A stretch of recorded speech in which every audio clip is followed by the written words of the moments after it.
We begin today the Gemara on Daf Lamed Gimel Amud Aleph, the second line down from the top of the Amud. So we're in the middle of a sugya here discussing the halacha of biyeh b'miktsas. When one enters into the Beis Hamikdash partially, sticks in a finger, part of his body, does that qualify as a full entry? And the Gemara before said, Ula said in the name of Reish Lakish, learned it from a pasuk, B'chol kodesh leisiga ve'ela mikdash leisavai, that just like touching is just partial, with part of your body touching, so too V'la mikdash leisavai includes even a partial entry that will qualify in a case where one is tameh, that he's not allowed to enter partially. Biyeh b'miktsas, shmei biyeh. So now here the Gemara continues and says, Leime misayeya le, shall we say that we can prove the point of Ule, that biyeh b'miktsas is an entry, is a biyeh, from the following brayse. It says, Kol ha-smiches shahayisham, all of the smiches, the halacha, by a carbon, to lean with all your might on the head of the animal. So all the smiches by the carbon, kaira aleyan ani, so I reply regarding this, that takef l'smiche shchita, that immediately after the smiche should be done the shchita, as you can see from what it says in the pasuk, v'salmach, and right afterwards the next pasuk it says v'shachat. So there should be no space of then walking with the animal to another location, but right there where the smicha is done, the shchita should be done there as well.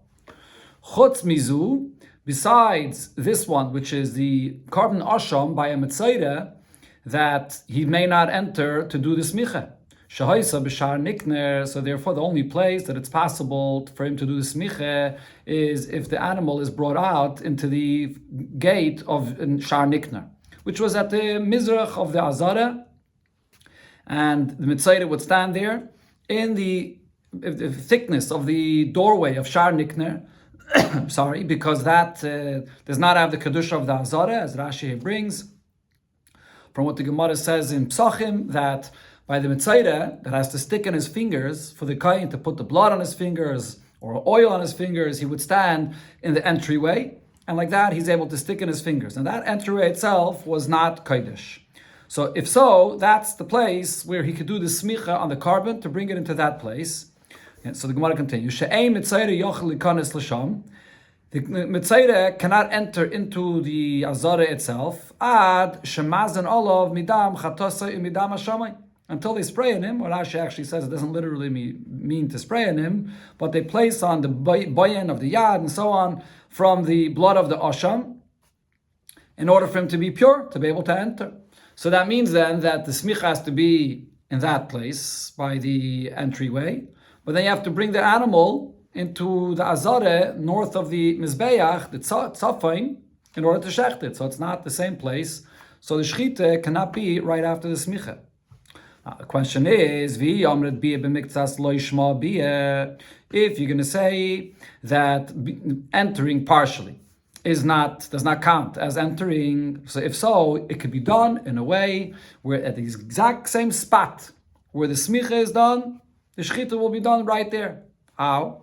Let the mitzayre just stick his hands inside to lean it on the animal, which is inside the azara, on the north of the mizbeach, inside the azara, and let him stick his hands in and lean his hands on the animal, and then right in that place, you could check the animal right away. It's not necessary to go anywhere. Because the Gemara now understands that, according to one opinion, this is Rebbe's opinion, we had this concept mentioned earlier in the Gemara, there's a machlokes, when you have to shech the carbon on the tzafin of the mizbeach, what qualifies as tzafin? According to Rebbe, the entire north of the azara is called tzafin. And that, not really actually the entire north, but meaning there is the literal north of the mizbeach, the north of the wall of the mizbeach. Then there is beyond that, further in west, which is between the mizbeach and the ulam, that area of north as well.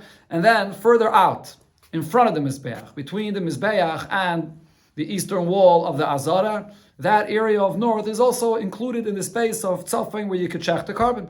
So if so, you could have the animal standing right there at the door of the azara, and the mitzayre sticks in his hands, does the smicha right in that spot, and you shech the animal right there. According to Rebbe, that spot is also tzafin of the mizbeach. Rav Yosef, so Rav Yosef answers, Hamani Rav Yosef Rav Yehuda. It's no proof from here because this brisa could be following Rav Yosef Rav Yehuda's opinion. The Amar Rav Yosef Rav Yehuda says, Merachik Tzofin, that north of Mizbeach is much further. Because according to Rabbi Yosef Rabbi Yehuda, what's considered to be tzafin? Only what's literally north of the wall of the Mizbeach, of the northern wall of the Mizbeach. So between the wall of the Azara, the eastern wall of the Azara, and the Mizbeach, there are 22 amas. There was 11 amas, Ezras Yisrael, where Yisraelim can walk. Another 11 amas for the Kainim to walk over there. So there's a space of 22 amas that you're going to have to then take the animal from the place of the smicha to the place of the shchita. So therefore, the point of this brisa still remains true that the smicha cannot be right before the shchita. But if that's the case, there's still another eitzah. V'levet pishpish. Why can't you make a small entrance on the northern wall of the Azara so that the Mitzayra could stick in his hands right over there and do the smicha, and then you can shecht right over there, because then the animal will be in the northern part of the Azara, right across of the wall of the Mizbeach. Make an entrance in the wall on the northern side of the Azara, right across of the wall of the Mizbeach. And therefore you could do the smicha right over there. A pishpish Rashi over here brings is a small doorway. As you find, Rashi brings from the Gemara in Shkolim, where you see this expression of pishpishin. Okay, so what is the Gemara really asking here? So Rashi says, what the Gemara is saying is, that it must be the reason that they didn't do this is because bia b'miktsas is a bia. So this is actually a question on.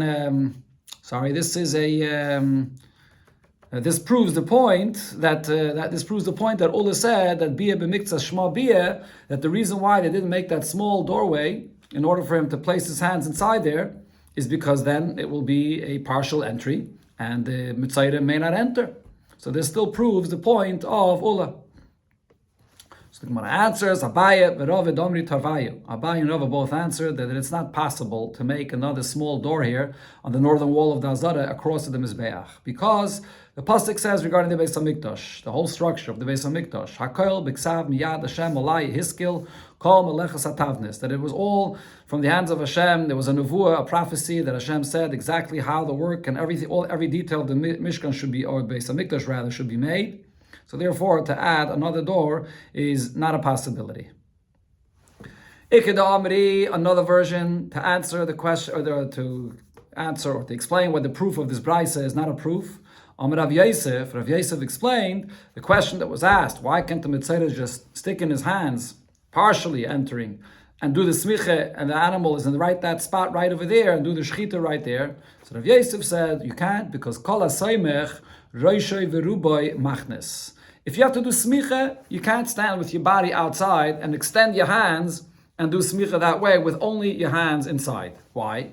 My time, kol koichoy be'inan. When you do smicha, it has to be done with the entire might of the person. So it's impossible to just extend your hands out, because then you're not going to be putting the full weight of your body. You have to be with most of your body inside, and then you can put the weight of your body on the animal in the smicha. So therefore it's impossible to do the smicha without entering Roisha V'Rubai, and therefore there's no raya from here regarding the subject of bia b'miktsas, only entering partially with your hands. Okay, now the Gemara addresses this brisa here that spoke about the smicha of the carbon asham by the mitzayra. Says the Gemara, "Mai kasavar." What does the Tana of this brisa hold? I kasavar, if his opinion is smichas asham mitzayra da'iraisa, that the smicha that has to be done for this carbon asham by the mitzayra through the mitzayra himself, that's an obligation minat Torah. And Rashi here brings, because there's a pasuk where it's learned out the halacha of smicha for all karbanis asham, that's compared to a chatas, where the Torah clearly says smicha. So that hekish includes also the asham of the mitzayra. So it's a chiyuv minat Torah for the mitzayra to do this smicha. And also, if he holds v'teikef l'smicha shchite da'iraisa, and that this requirement that you learn from the hekesh and the pasuk v'samach v'shachat, if that's also a hekesh that's a chiyuv minat Torah, that it must be done immediately. If so, what's the problem? The brisa is saying that the mitzayra can't enter to do the smicha. Leil v'lismich, let him enter and do the smicha. Lahadya, just straight walk in and do it. The rachmana ama, because the Torah clearly says that this is what the mitzayra has to do. So if the Torah here is clearly saying that the Mitzayda must do the Shechita, although he may not enter, but for the purpose of the Smicha, he can enter and then walk right out, just to enter for the purpose of the Smicha, because the Torah is saying beferish, this has to be done. So why is the Bryce saying that you have to bring the animal out into the doorway of Shar Nikner?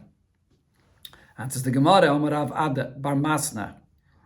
So Rav Ada Bar Masna explains that Menatayre he has to enter, but Gzeire Shemo Yarbe Bepsias. There's a Gzeira of Chazal that he should not enter because he may walk extra. And Rashi says the walking extra here means not extra in the space to go to the animal in order to do the smicha. You can bring the animal very close to the entrance, or it could be further away. But as long as he's walking in order to do the smicha, that's not called extra. But Rashi says extra is after smicha. He may then walk further in and not straight out. Therefore, Chacham wa Geyser that he should not do smicha, because then this could be an einish of kares, a very serious isser. From this answer of the Gemara, Achreinim proved, the Minchas Chinuch and others proved, there's a famous Taz that says that anytime the Torah is matter something behedya, that it's a mitzvah, that it could be done, Chachamim cannot come and answer it. But here's an example, according to this answer, that the Torah says beferish that the smicha should be done by the mitzayre, and he's allowed to enter to do the smicha, but yet Chachamim agayzer that he should not do it. But the Gemara has another answer. Others said, Amar Rav Ada Bar Masna. Rav Ada Bar Masna said that our question was based on the 2 points, that the smicha, the requirement of the smicha for the osham of this mitzayre is menat Torah, and that the smicha has to be right before the shechita is also menat Torah. So therefore Rav Ada Bar Masna said, smicha sasham mitzayre da'iraisa. Yeah, the smicha taka of this carbon is menat Torah, but the take for smicha shechita lav da'iraisa. The halacha that the smicha has to be done right before the shechita, that's not a chiyuv min haTorah. He doesn't hold of this hekish of a samach v'shachat. But the Gemara asks in this answer. Okay, so therefore that explains why the mitzayre may not enter, because it's not a chiyuv min haTorah to do the shechita right after the smicha in the same spot. Meisvei, the Gemara asks on this. The Brayta says v'samach v'shachat.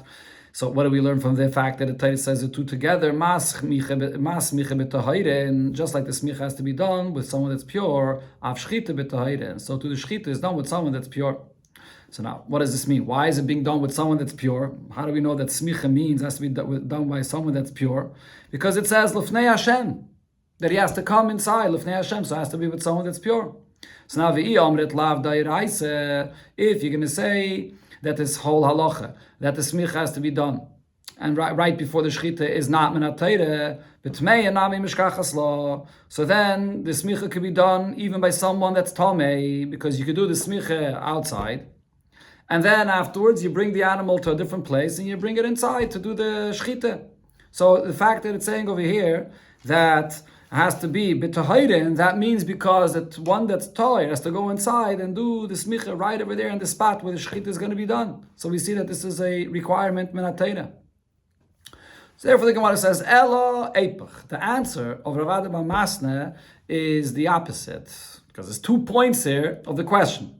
That the requirement of tekev l'smicha shechita is min haTorah, and the requirement of smicha for this carbon asham of a mitzayre is also min haTorah. So therefore the answer is the opposite. Smichas asham mitzayre lav deiraisa. The requirement of smicha for this carbon asham, that's not min haTorah. The hekish from asham that's learned from chatos, that you have to have smicha, that's not regarding the asham of a mitzayre. That's regarding other ashamis. So the whole smicha here is not min haTorah.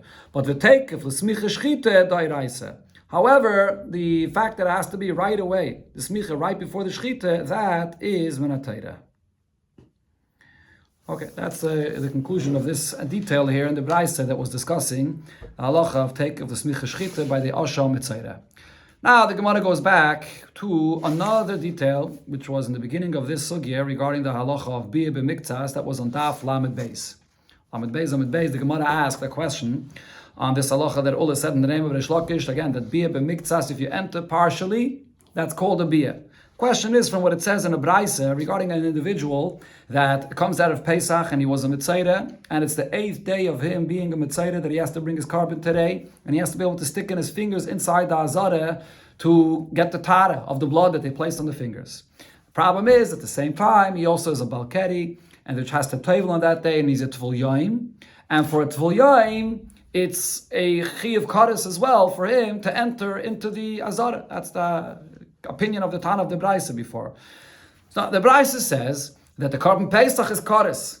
So the Korban Pesach is so stringent, it's a chi of kares, it pushes off the Isser of him entering into the Beis HaMikdash, and therefore he can put his fingers inside, get the taref through the carbon that he brings, and then he'll be able to bring the Korban Pesach and he'll be able to eat it at night. That's what it said in the Brisa. So the Gemara asked, but according to Ula, just by sticking in his fingers, that's a bia b'miktzas, a partial entry, and that should be a chi of kares. So how does the Brisa say we're pushing off this Isser of entering, which is not a chi of kares, for the Pesach, which is?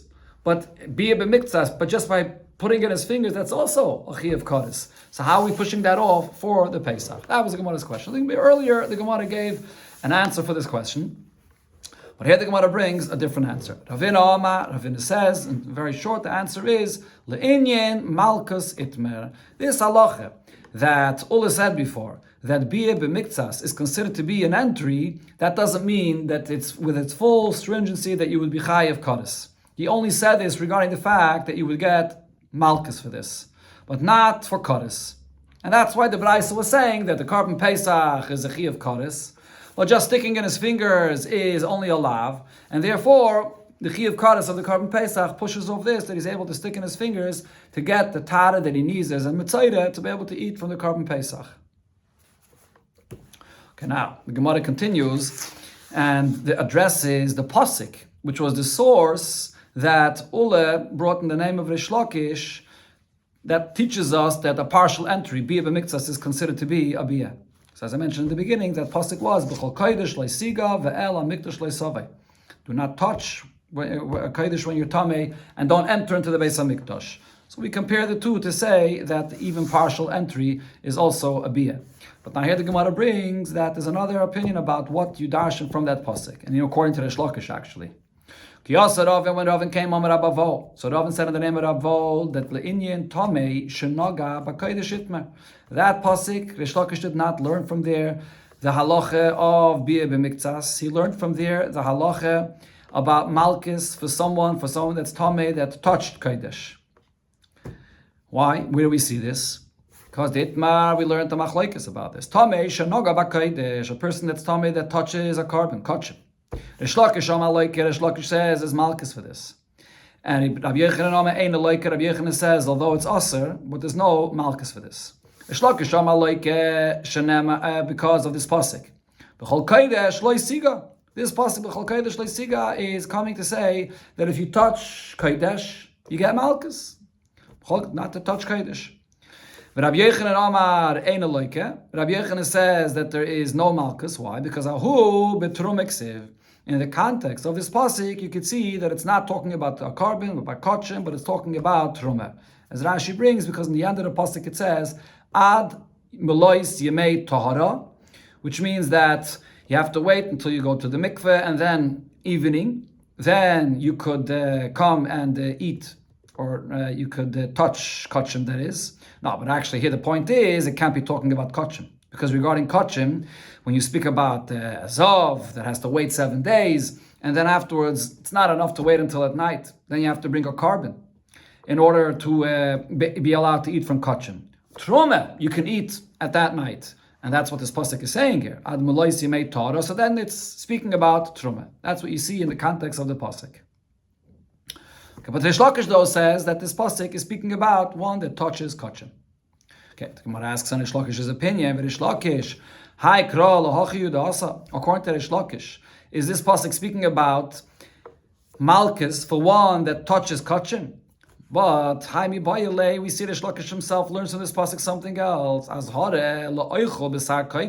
From where do we see in the pasuk a warning that one that's tamei in his body should not eat from kodesh?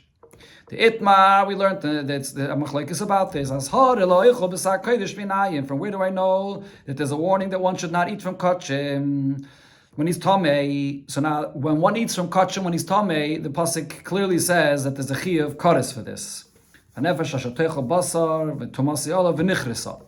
the question though is, even a einish of kares, which is an einish b'dei shemayim, according to Rashi, you will not get the einish unless you have the azhara. It has to be a warning in the Torah. So where's the warning for this?